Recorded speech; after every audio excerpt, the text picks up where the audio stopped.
December always changed the city. By the first week of Detty December, the air itself felt restless. Music blasted from every corner. Clubs stayed open till morning. Money flowed like water. People laughed louder, drank harder, and hid their secrets better. That was the season Zara Kingsley loved the most. Zara was born into wealth, but wealth never felt like home to her. Her father was a respected businessman.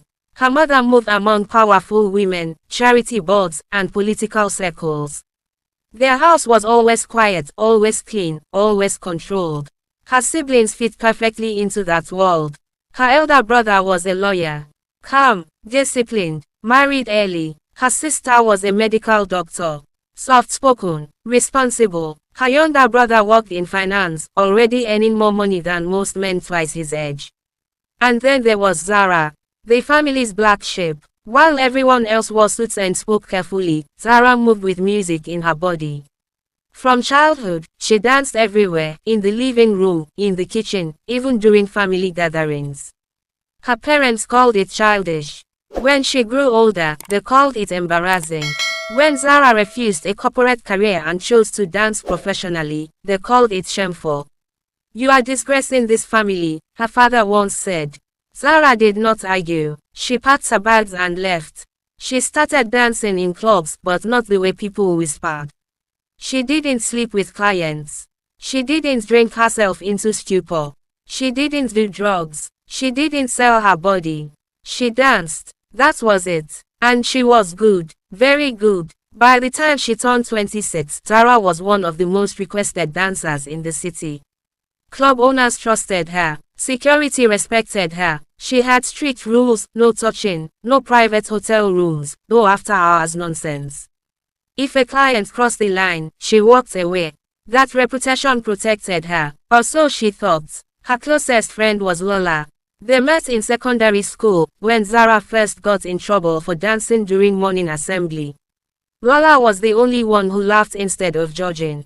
They grew together, fell apart together, survived together. By Detty December, Lola always worried. "This season is dangerous," Lola would say. "Every year, bad things happen." Zara would smile. "I know how to protect myself." On the night everything changed, the club was packed. Lights flashed, music thundered, sweat, perfume, and alcohol mixed in the air. Zara danced like she always did, controlled, confident, untouchable. Then, during her break, her phone vibrated. Unknown number. She ignored it. It vibrated again. She checked it. Private booking. One night only. Strictly confidential. Payment 10 times your standard fee. Zara frowned. She was used to private bookings, but this was different. Another message came almost immediately. "No club managers involved. No negotiations. Location will be shared after acceptance." Her stomach tightened. Lola noticed her face change. "What's wrong?" Lola asked. Zara handed her the phone. Lola read it once. Then again. "No," Lola said immediately. "This one is wrong." Zara sighed. "It's probably some rich man trying to feel important." But Lola shook her head. Detty December is when rich people do dirty things quietly. Zara laughed softly. "You've been watching too many documentaries." Still, she didn't reply. 10 minutes passed. Then another message arrived. "You come recommended. Discretion is rewarded." And then the money alert came. "Half payment. Already sent." Zara's heart skipped. Lola grabbed her hand. "Zara, please, return the money." Zara hesitated. No, don't go, Zara! This wasn't about the money. She didn't need it. Zara hesitated. This wasn't about the money. She didn't need it. But something about being chosen, being trusted, stirred her pride. "I'll just go and dance," she said. 1 hour, that's all. Lola looked at her, eyes full of fear. "Send me your live location," she said. "Promise me." Zara nodded. "I promise." The car arrived close to midnight. Black, tinted windows, no plate number. The driver didn't speak. As Zara entered the car, she felt something cold crawl up her spine. She typed quickly and sent Lola a message. "Detty December, they're mad, but I'll be back soon." Lola replied instantly. "I'm waiting." The car drove away, and that was the last normal moment of Zara Kingsley's life. The drive was too long. Zara noticed it after the first 30 minutes. The city lights disappeared, replaced by darkness and long, empty roads. No clubs, no billboards, no noise, just silence. She checked her phone, no signal. She tried to hide her unease, but her fingers tightened around her bag. The driver didn't look at her. He didn't ask questions. He didn't even adjust the music, because there was no music. That was when Zara understood something was wrong. Every private booking she had ever done involved music. Always. The car finally slowed. Tall gates appeared from the darkness. Black iron. No signboard. No name. Just a silent estate surrounded by trees. The gates opened slowly. Zara's heart began to pound. As the car entered, she sent another message to Lola, even though she wasn't sure it would go through. This place quiet. Too quiet. No reply. The car stopped in front of a large building. It wasn't flashy. No party lights. No cars parked outside. No guards standing around with visible weapons. Just a house that looked asleep.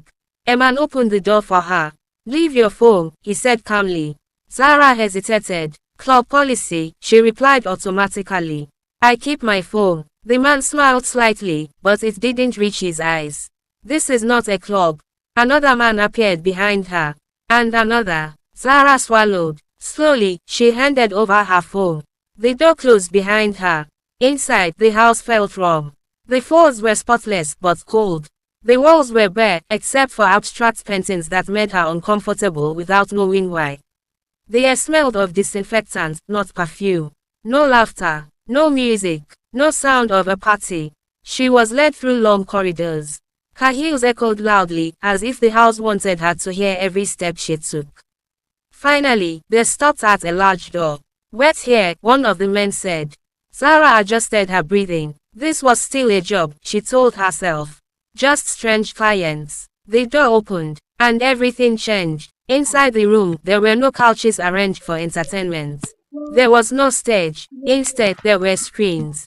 Large screens, small screens, screens lining the walls. On them were live camera feeds.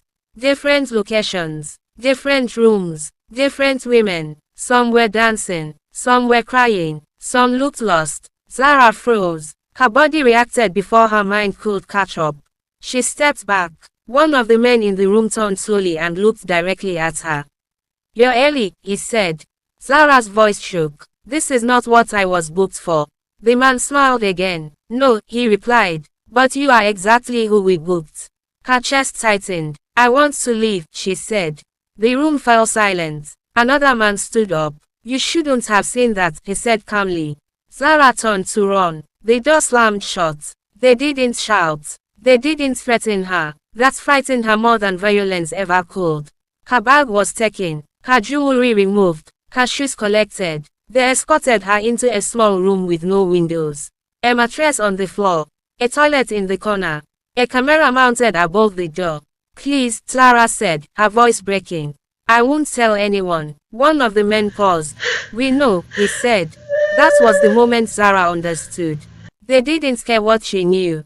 They cared that she existed. The first night passed slowly. No clock, no phone, no sound except her own breathing. She tried to sleep, but fear kept her awake. Every shadow felt alive. Every small noise made her flinch. The next day, food was brought. No one spoke. Zara tried to ask questions.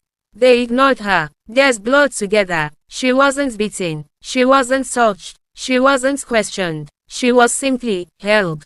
And that terrified her. Because people who plan to kill you do it quickly. People who plan to use you take their time. Zara tried everything. She screamed. She cried. She begged. She stayed silent. Nothing worked. One day, she noticed something new. The men started calling her by a number.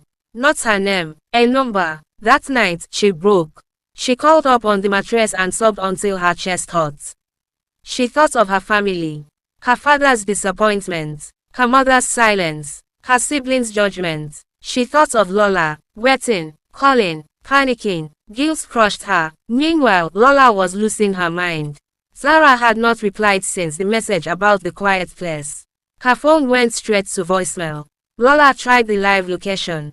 Nothing. By morning, Lola went to Zara's apartment. Everything was untouched. Her dance bag gone, her makeup missing, her favorite heels missing, but her passport was still there. Lola's hands trembled. This was not a planned disappearance. This was wrong. Back in the house, something unexpected happened. A guard entered Zara's room and placed food on the table. He forgot to take the phone from his pocket. Zara noticed it immediately. Her heart pounded so loudly she was sure he could hear it. When he turned to leave, the phone slipped and fell. The guard cursed under his breath and bent to pick it up. Zara moved faster than she ever had in her life. She grabbed the phone. For one terrifying second, they stared at each other. Then Zara ran into the bathroom and locked the door. Her hands shook as she typed. She didn't have time to explain. She didn't have time to cry. She typed one sentence. A sentence that meant nothing to the world. And everything to Lola. Detty December dey sweet. But tell mama say I miss her stew. She hit send. The guard banged on the door. Her time was up. The phone was taken. The door opened. Zara was dragged out. But Hope had already escaped the room. Somewhere in the city, Lola read the message. And screamed. Because she understood. Zara was alive. And Zara was in danger. Lola did not sleep that night. After reading Zara's message, she paced her small living room until her legs ached. Her hands shook as she reread the words again and again. Detty December dey sweet. But tell mama say I miss her stew. To anyone else, it was harmless. To Lola, it was a scream. Zara was trapped. Zara was being watched. Zara was begging without begging. At first light, Lola went to the police station. The officer behind the desk barely looked up. My friend is missing, Lola said, forcing her voice to stay calm. She went for a private booking and never came back. The officer sighed. What kind of booking? Lola hesitated. She's a dancer. She dances in clubs. That was all it took. The officer leaned back in his chair and folded his arms. So she's a prostitute? No, Lola snapped. She's a dancer. She doesn't. He waved his hand dismissively.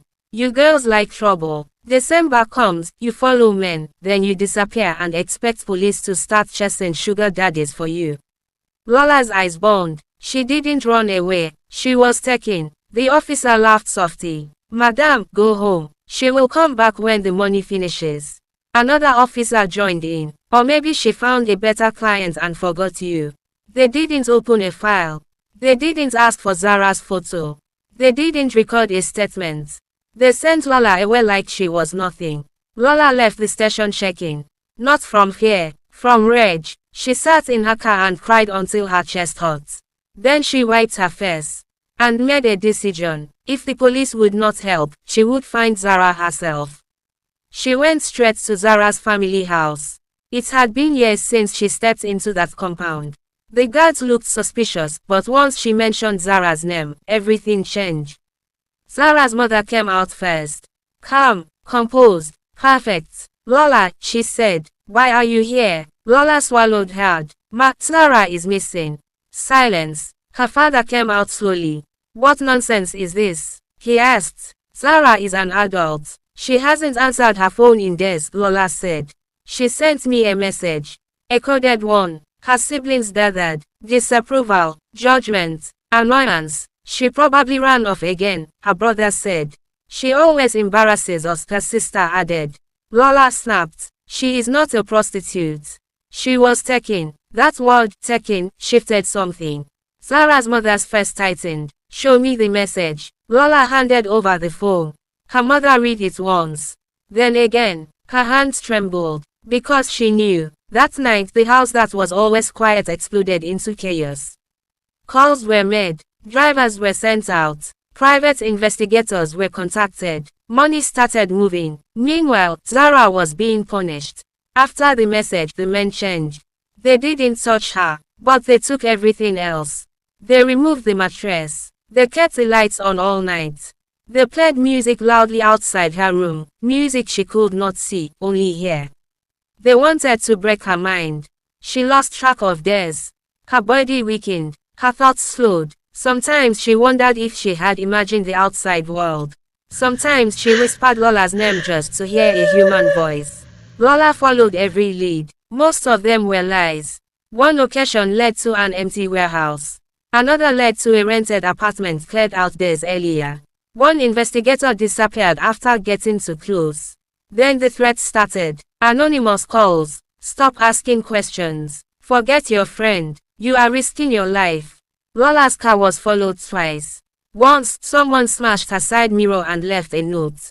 Detty December and soon. So should you. She cried that night. Not because she was scared, but because Zara was suffering alone. The police finally called her back. Not to help, to warn her. Madam, stop disturbing powerful people, the officer said. You don't want problems. Do your job, Lola shouted. He hung up. Zara was moved. She realized it when the car started again. They blindfolded her, tied her hands, drove for hours. She thought this was the end. She whispered goodbye to her life. Goodbye to dance. Goodbye to Lola. Goodbye to hope. The car stopped. A new place. Smaller, dirtier, colder. She was running out of time. Then Lola found something. A mistake. A payment trail no one had cleaned properly. One name kept appearing. A shell company. Registered 3 months earlier. Shut down 1 week ago. But one address remained active. An old industrial area by the water. Lola stared at the screen. Her heart raced. She knew. This was it. But going there meant crossing men who thought they were untouchable. And this time, no one would save her if she failed. Lola did not tell anyone where she was going. Not the police. Not Zara's siblings. Not even Zara's mother. She had learned something painful over the past days. The more people knew, the more dangerous it became. She only left a note on her kitchen table. If anything happens to me, look for Zara near the water. Then she drove. The industrial area smelled of rust and decay. Old warehouses, abandoned factories, broken streetlights, the kind of place the city pretended didn't exist. Lola parked far away and walked. Her heart hammered with every step. She remembered Zara's laughter, her stubborn confidence, the way she danced like the world could never hurt her. I'm coming, Lola whispered. Please hold on. Inside the building, Zara was fading. She had stopped counting days. Her body was weak.